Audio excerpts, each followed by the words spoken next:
গাছের জল ঠল দেওয়া শেষ হলো, ঠিক আছে। তারপর গাছ থেকে একটা আপেল পারলাম ছোট সাইজের, আর একটা আলু বোখরা পারলাম।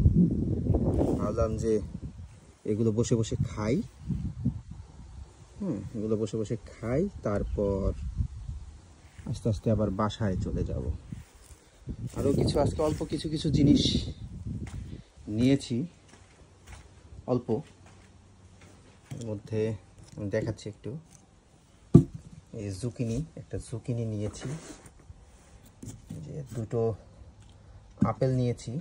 দেখতে হয়তো সুন্দর না, কারণ প্রাকৃতিক জিনিস এরকমই হয়, বিষ ছাড়া। একটা শসা, দেশি শসা।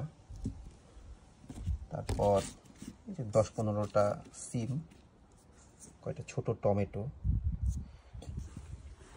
আজকে এগুলোই আমার সংগ্রহ।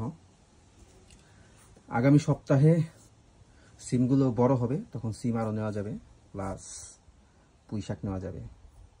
সো এভাবেই চলছে আমার জার্মানিতে শখের কৃষি। দেখতে থাকুন আমার শখের কৃষি জার্মানিতে। ভালো থাকবেন।